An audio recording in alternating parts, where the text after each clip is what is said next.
નમસ્કાર, BBN news ચેનલમાં આપનું સ્વાગત છે। હું છું કવિતા પંચાલ ને હવે જોઈએ આજના સમાચાર।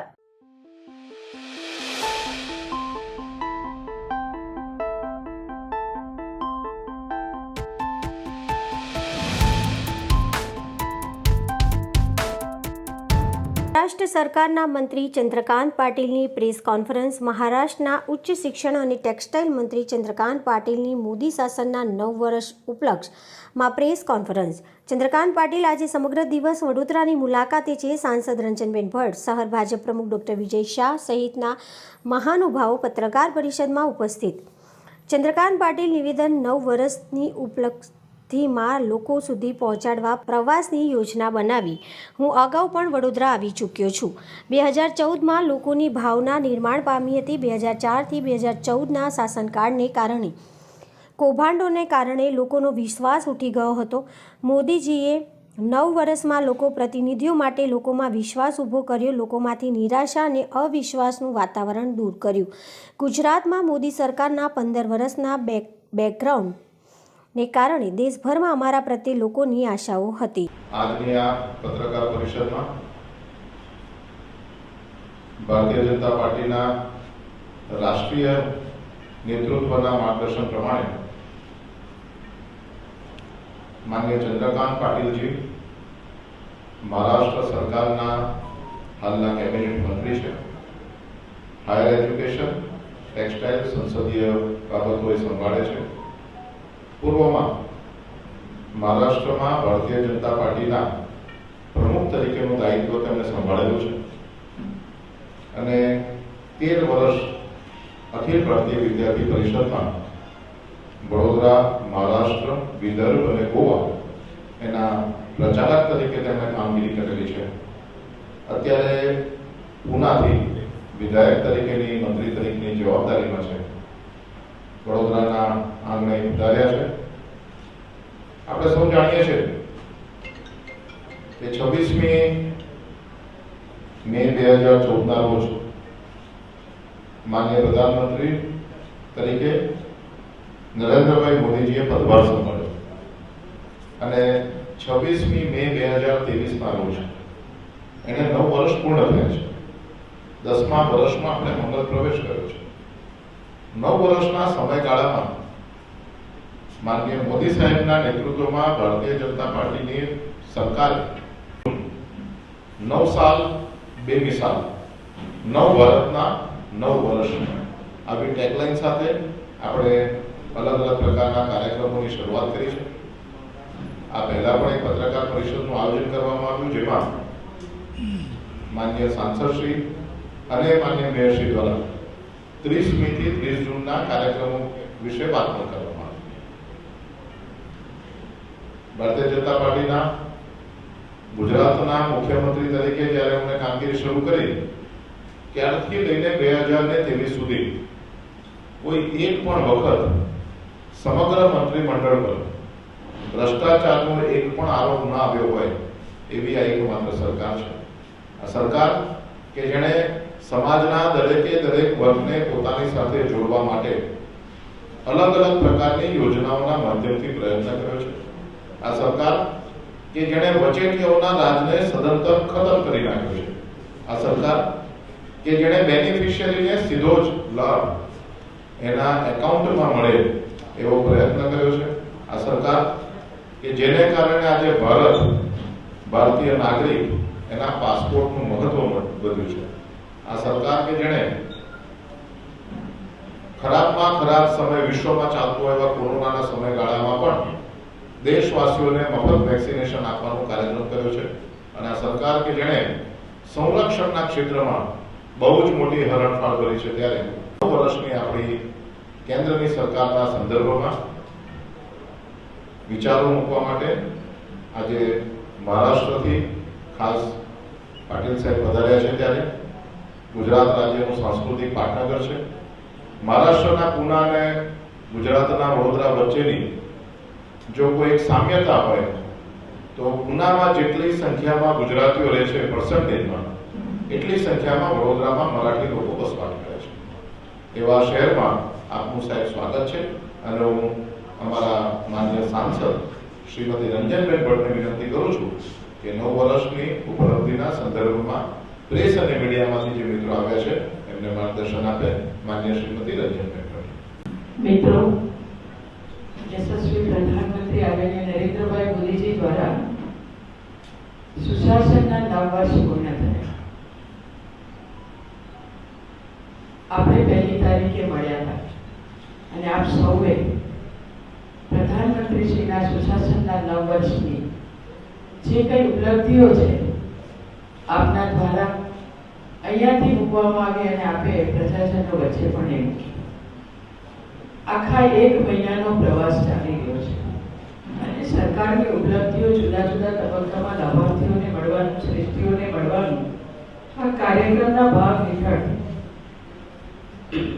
રાષ્ટ્રીય નેતૃત્વએ નક્કી કર્યું કે 2 એવા બીજા રાજ્યોમાંથી પણ મંત્રીગણ હોય, કેન્દ્રના મંત્રી હોય અને તેઓ એક લોકસભા એમને સોંપવામાં આવે અને તેઓ પોતે પણ પ્રવાસ કરે અને એના ભાગ સ્વરૂપે આજે મહારાષ્ટ્રના કેબિનેટ મંત્રી ચંદ્રકાંત પાટીલજી આજે સવારથી આપણી વચ્ચે છે। अलग अलग कार्यक्रमों द्वारा लोकोने મળવાનું પણ થયું, મંદિરમાં દર્શન કર્યા અને આજે આપની વચ્ચે પણ અહીંયા ઉપસ્થિત રહીને માન્ય પ્રધાનમંત્રીશ્રીએ કરેલા અનેક 9 વર્ષના વિકાસના કાર્યોની આપની વચ્ચે વાત પણ કરવાના છે। अभी जो योजना चल रही है उसके बारे में माननीय अध्यक्ष महोदय जी और माननीय सांसद महोदया ने विस्तार से बताया कि माननीय मोदी जी के पंतप्रधान पद को 9 साल पूरे हुए, तो इस 9 साल में जो उपलब्धियां है वो लोगों तक पहुंचाने के लिए एक प्रवास की योजना बनी है। उस योजना के तहत मैं यहाँ आया हूँ, इसका विस्तार से उन्होंने बताया ही है। मुझे खुशी है कि बड़ौदा शहर की मैं यदि यह कहूँ कि हर गली को मैं जानता हूँ तो अतिशयोक्ति नहीं होगी, क्योंकि 82 टू 95 13 साल हर 4 महीने में एक बार बड़ौदा में आता रहा। मैं विद्यार्थी परिषद का क्षेत्रीय संगठन मंत्री रहा, बाद में आखिरी के दिनों में विद्यार्थी परिषद का ऑल इंडिया जनरल सेक्रेटरी बना। तो कई उस जमाने के विद्यार्थी ऐसे हैं जो आज समाज के विविध क्षेत्रों में बड़े हुए हैं, तो उस समय साथ में उनके मैंने काम करने का मौका मुझे मिला। तो काफ़ी दिनों के बाद यहाँ आया हूँ तो मैं बहुत आनंद महसूस करता हूँ। मैं योजनाएं क्या क्या मोदी जी ने बनाई और यशस्वी की, इसके आंकड़ों में तो जाऊंगा, लेकिन उसके बजाय मैं कुल मिलाकर जीवन के विविध क्षेत्रों में बेसिक परिवर्तन उन्होंने क्या लाया वो आपके सामने रखने का प्रयत्न करूंगा। मुझे ये मालूम है कि प्रेस कॉन्फ्रेंस में बोलना कम और आपके प्रश्न सुनना ज़्यादा ऐसा होता है, फिर भी मुझे थोड़ी तो जिसको कहेंगे कि शुरुआत करनी पड़ेगी। सबसे महत्व की बात 2014 को हम यदि याद करते हैं तो लोगों के मन में एक भावना निर्माण हुई थी जिसमें 2004 से 14 का एक ऐसा सरकार बना था जिसमें अलग अलग प्रकार के घोटाले हर रोज पढ़कर सुनकर लोग हैरान हो गए थे।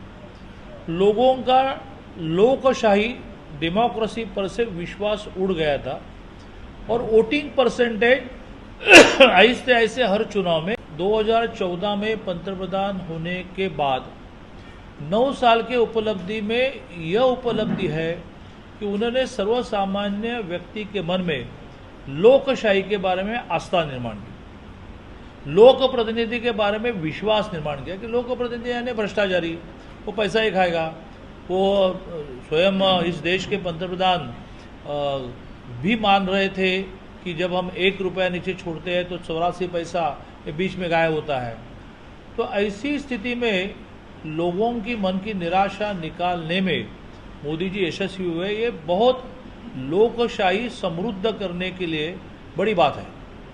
14 में जब मोदी जी का नाम पंतप्रधान के रूप में सामने आया, भारतीय जनता पार्टी ने घोषित किया कि हम मोदी जी को पंतप्रधान बनाने जा रहे हैं, तो लोगों में एक उत्साह आया, क्योंकि 15 साल के गुजरात के कामों की एक बैकग्राउंड उनके साथ में थी और लोगों को वो लगा था अच्छा ये व्यक्ति पंतप्रधान बनेगा तो देश का कुछ भविष्य अच्छा है। लोगों ने बहुत अच्छे वोट्स दिए और हम जानते हैं कि 272 मेंबर ऑफ पार्लियामेंट होने के बाद देश में सत्ता आती है, प्राइम मिनिस्टर बनता है, तो भारतीय जनता पार्टी को 282 मिली। मैं पहले ही बताया हूँ कि आंकड़े न बताते हुए मैं इस प्रकार के पार्श्वभूमि बताने में ज़्यादा समय देने वाला हूँ। उसमें 89 से लेकर इस देश में कोई भी सरकार पूर्ण बहुमत की नहीं बनी। नरसिंह राव की भी नहीं बनी, मनमोहन सिंह जी भी नहीं बनी। सबको किसी ना किसी को साथ में लेकर ही सरकार बनानी पड़ी। The first government after 89 2014 government कि जिसमें मोदी जी को 272 की जगह 282 मिले। एनडीए अलग, एनडीए जोड़कर तो वो संख्या 300 सवा 300 होती थी। फिर और एक बात इंडियन डेमोक्रेसी में है कि 5 साल में आप कितना भी अच्छा सरकार चलाओ, 5 साल के बाद लोगों के मन में कुछ ना कुछ कंप्लेंट निर्माण होती है कि आपने भाई ये नहीं किया, हाँ ये किया अच्छा है लेकिन ये नहीं किया, अरे ये तो बहुत अच्छा हुआ लेकिन वो नहीं हुआ। तो ये एंटी इनकम्पेंसी के कारण फिर गवर्नमेंट कंटिन्यू नहीं होती या सीटें कम होती है। लेकिन 5 साल में मोदी जी ने लोगों के मन में अपने कामों के कारण विश्वास ऐसा निर्माण किया जिस विश्वास के कारण सरकार भी रिपीट हुई और सीटें भी बढ़ी। 282 की 303 बनी। तो मुझे लगता है कि योजना बताना, आंकड़े बताना ये आवश्यक है ही नहीं, जो एक आखिरी में 2-3 सेंटेंस में बताता हूँ। लेकिन विश्वास निचले आदमी तक ये निर्माण हुआ कि ये आदमी अब देश का परिवर्तन करेगा, हमारे जीवन में सुख लाएगा, सुरक्षा लाएगा सबसे महत्व की बात, और अपने देश को दुनिया में बड़े ऊंचे स्थान पर लेकर जाएगा। ये विश्वास के कारण ही गवर्नमेंट रिपीट भी हुई again from 1989 for the first time 2014 अपने बलबूते पर बने, किसी को साथ में लेना नहीं पड़ा। जो आए वो एनडीए में थे, में ये सरकार रिपीट भी हुई और सीटें भी बढ़ी। ये बहुत बड़ी विशेषता है। दूसरी मोदी जी की विशेषता यह रही 9 साल में, उन्होंने हर सामान्य व्यक्ति को, झुग्गी झोपड़पट्टी में रहने वाला, आदिवासी इलाके में रहने वाला हर सामान्य व्यक्ति को देश के बड़े विषयों में पार्टिसिपेट किया। स्वच्छता ये इसका बड़ा उदाहरण है। बड़े बड़े नारे दिए जाते हैं कि ये करो वो करो, फिर वो नारों तक ही विषय रहता है, फिर लोक प्रतिनिधियों के तक विषय रहता है। मोदी जी ने स्वच्छता का अभियान इस देश के करोड़ों करोड़ों लोगों का अभियान बनाया। इस देश में 2014 तक स्वच्छता ये किसी के प्रायोरिटी का विषय नहीं था। 14 के बाद हमारा ऑफिस स्वच्छ रहना चाहिए, हमारा घर स्वच्छ रहना चाहिए, हमारी कॉलोनी स्वच्छ रहनी चाहिए। फिर अलग अलग कंपटीशन लगना शुरू हुई कि अच्छी स्वच्छ कॉलोनी को अच्छा प्राइज मिले। करते करते करते जिस विषय के लिए दुनिया के लोग हंसते हो गए, स्वच्छता के लिए अभियान करना पड़ता है, लेकिन वो आवश्यकता थी तो उन्होंने पीपल्स मूवमेंट बनाई। तो ये और एक विशेषता मोदी जी के है 9 साल के कामों में कि उन्होंने सर्वसामान्य व्यक्ति को देश के, कोविड उसका बड़ा उदाहरण है। कोविड में उन्होंने देश की 137 करोड़, अभी फिगर और आनी है जो 141 करोड़ से आगे हुई, करोड़ जनता को लॉकडाउन के लिए तैयार किया। It was not so possible task, उन्होंने तैयार किया। सबको यह कन्विंस किया कि अपने को ये करना पड़ेगा। कोई ने विरोध नहीं किया, कोई ने धरने नहीं किए, कोई ने प्रदर्शन नहीं किया। लोगों ने मोदी जी का सुना। ये मोदी जी की विशेषता है कि मोदी जी ने अपने बारे में लोगों के मन में विश्वास निर्माण किया कि भाई ये बोलते हैं तो करना है। उसमें पक्ष विपक्ष सारे बाजू में रह गए, सारों ने माना, सारों ने लॉकडाउन किया, हम बच गए। इतने बड़े देश में यदि कोविड की सूचनाओं का अमल हम नहीं करते तो देश की क्या स्थिति होती है हम जानते हैं। ऐसे ही एक बड़ा विषय बोलकर मैं फिर जो नॉर्मली प्रेस कॉन्फ्रेंस में या आपके माध्यम से लोगों को चाहिए वो बताता हूँ। वह है इस देश के सर्वसामान्य व्यक्ति को डिजिटल ट्रांजैक्शन के लिए उन्होंने हैबिचुअल किया। पॉसिबल ही नहीं था।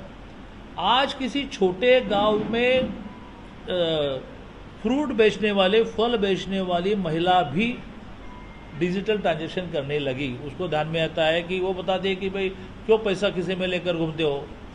इसके लिए आवश्यक थे हर व्यक्ति के बैंक अकाउंट, वो नहीं थे।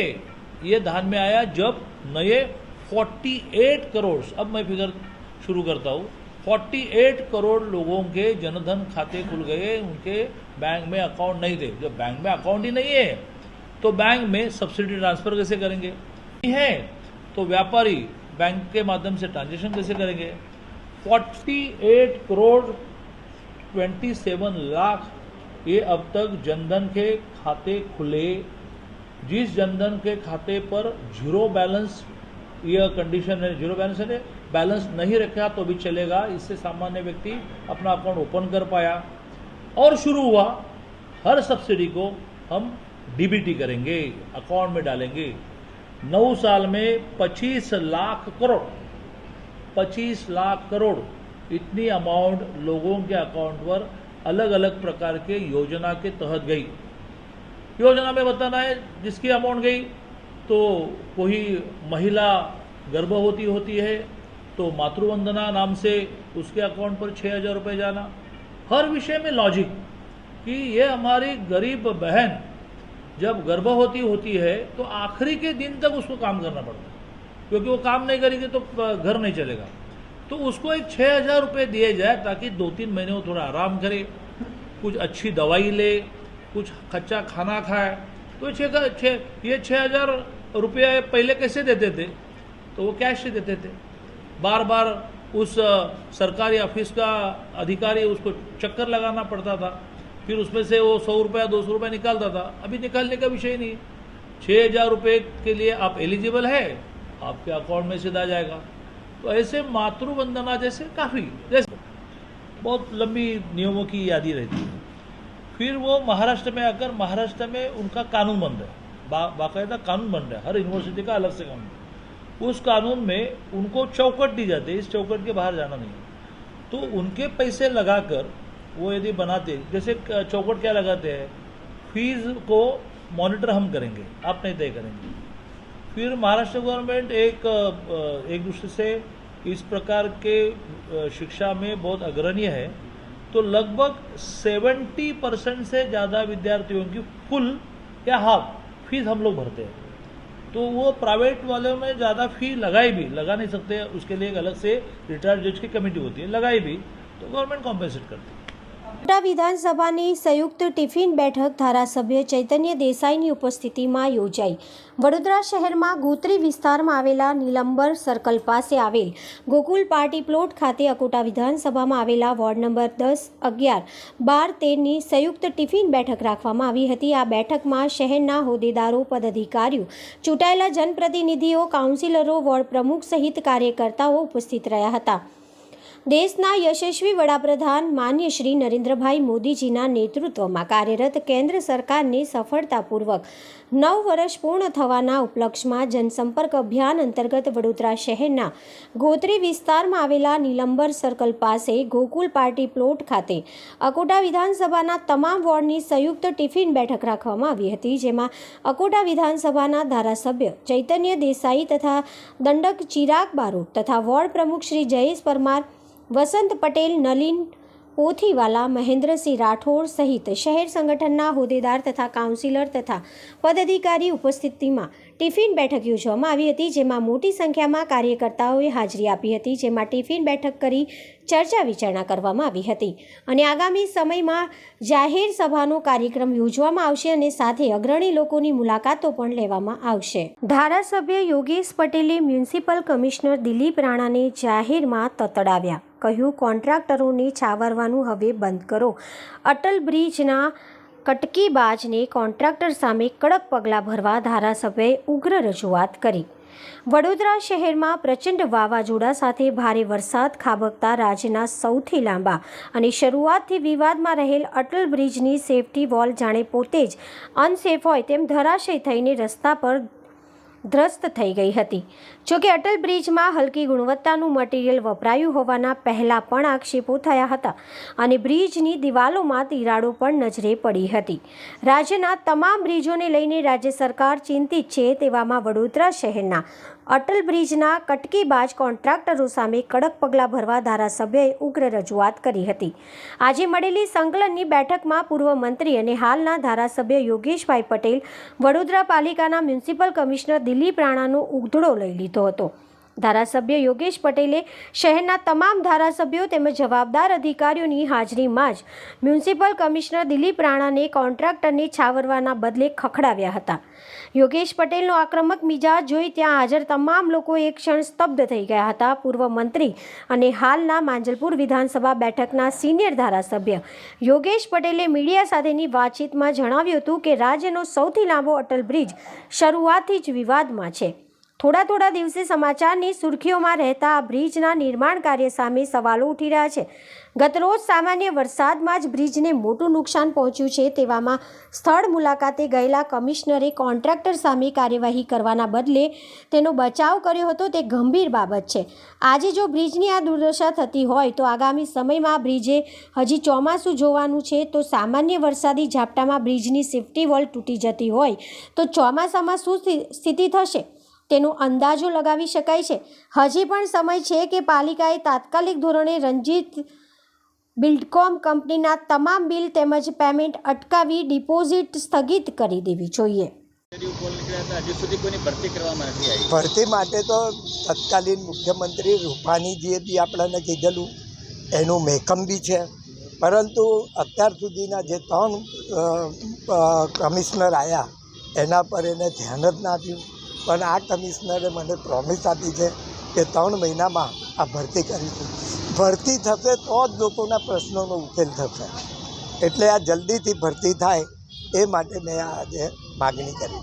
ટેકનોલોજી તૂટીને આગળ જે વરસાદ પડ્યો એની અંદર જે કમિશનરનું એવું કહેવું છે કે બ્રિજ સહી સલામત છે, પણ લોકો બ્રિજની અંદર કચરો ના નાખે એ દિવાલ તૂટી ગઈ છે. પરંતુ એ કહી શકાય કે દિવાલ બનાવવાની અંદર એ મારો કોઈ પ્રશ્ન નથી. મારો પ્રશ્ન એટલો જ છે કે અત્યારે એને કોઈ પેમેન્ટ થાય નહીં અને એની ઉપર પૂરેપૂરી તપાસ થાય.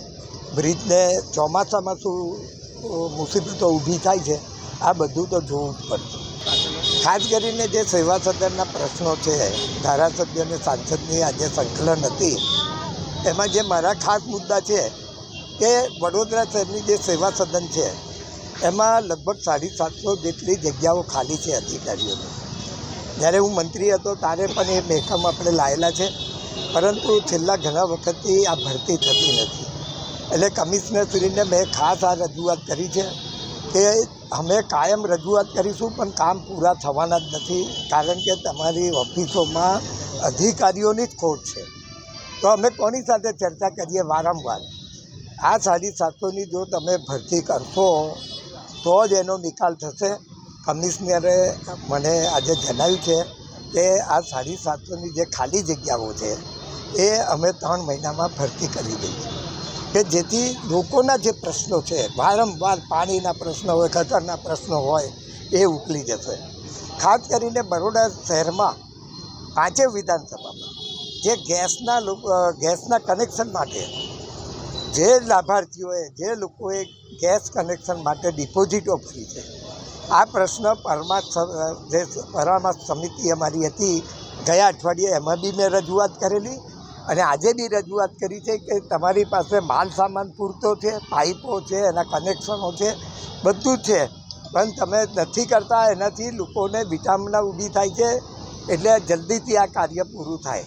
આ પ્રશ્ન તો ખાસ કરીને અટલ બ્રિજની જે વાત છે, વારંવાર ન્યૂઝપેપરમાં કે મીડિયામાં, લોકલ મીડિયા, ગુજરાતની મીડિયામાં આ પ્રશ્ન આજે બી આ બધી ચેનલોમાં આ પ્રશ્ન ઊભો થયો છે. તો મારું કમિશનરને ખાસ સૂચન એ હતું કે અત્યારે એની જે બી ડિપોઝિટ હોય કે જે બી બિલ બાકી હોય, મહેરબાની કરીને તમે એને ચૂકવશો નહીં. હજુ સમય જુઓ. વરસાદની સિઝનમાં પણ આની શું દશા થાય છે આ બધું જોયા પછી જ પેમેન્ટ કરજો. એક પ્રશ્ન બહુ મોટો ઊભો થશે, કારણ કે ગુજરાતમાં જે બ્રિજો પર જે કંઈ માથાજીકો થઈ છે એના માટે સરકાર ચિંતિત છે. સરકાર તપાસ કરી રહી છે. એટલે અત્યારે એનું પેમેન્ટ ના થાય એ માટે વાત. એના વિકાસ માટે વિવિધ મુદ્દાઓ રજૂ કરાયા. મનપાના અધિકારીઓ સાથે MP MLAની સંકલન બેઠક યોજાઈ. વડોદરા મહાનગરપાલિકાની વડી કચેરી ખાતે સોમવારે મ્યુનિસિપલ કમિશનર તથા ધારાસભ્ય અને સાંસદની એક બેઠક મળી હતી.